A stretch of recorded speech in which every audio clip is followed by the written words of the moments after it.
গোস্তটা যখন বানা আড্ডিডি আর গোড়াগার আড্ডিডি আর কিছু ওই যে বাইরা টাসকেল ওই এটার কিতে গদারা গদ গদ গদ গদ গদ গদ এই গদার মধ্যে কুবানের পরে কিছু কাটকুট লেগেতে হ্যাঁ এই মিশ্রিত গোস্তগুলো হাড্ডির লোকে মিলাইয়া দুইটা তিনটা টুকরা কোন রকম মিলাইয়া ওই দরজার সামনে একটা শাড়ির মধ্যে একটা বলের মধ্যে তৈরি হয় ওই যখন ইতিম মিসকিনরা আসে এইগুলা দিয়া কোনরকম ভাবে বিদায় কইরা দেয় আর নিজে রানের আড্ডিডি সিনা রানের বিলা আড্ডি রানের গোস্তটি সিনার আড্ডিডি সবটি বাচ্চা বাচ্চা নিয়ে ফ্রিজে ঢুকা আর গরুটা কাটার পরে প্রথম রানটা বাইর করলোই রাইন দালাও দিয়া দিছে বয় দিছে মাপটা পার কি রাইন দালাও ঠিক আছে হে 12টার সময় খাইলা অনেক গরমের মধ্যে 11টার সময় খাইলা হে খাইয়া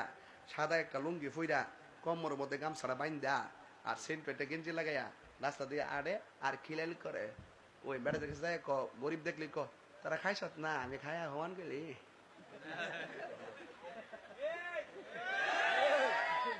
আবার স্পিডও খা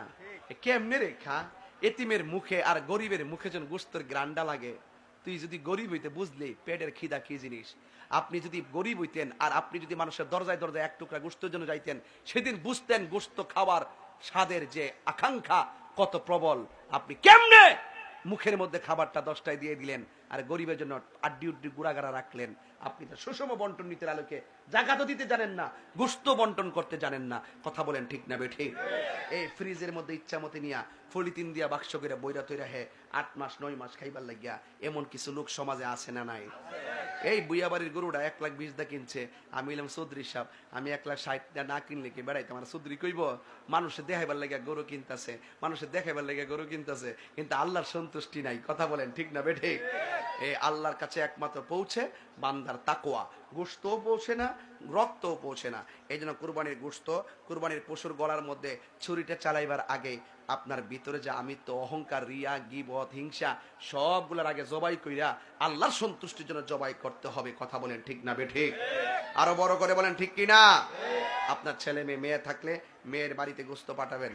সে কুরবানি দিলেও পাঠাবেন সে অহংকার করে বলবে আমার বাবার বাড়ি থেকে এসেছে আমাদের এই বন্টনগুলো এখন হারিয়ে গেছে সে বলে কি আমার আত্মীয়ত্ব খুব সুন্দর আনন্দ ঈদের ভাগ আপনি একা গোশত খাবেন কেন সবাইকে নিয়ে খাবেন এটার নামই হলো ঈদ কথা বলেন ঠিক না বেঠিক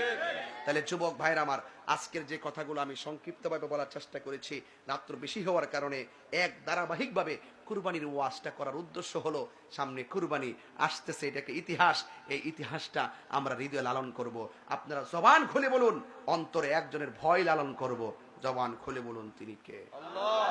আমার সাথে কারা কারা একমত হাত তোলেন আল্লাহ নারে তাকবীর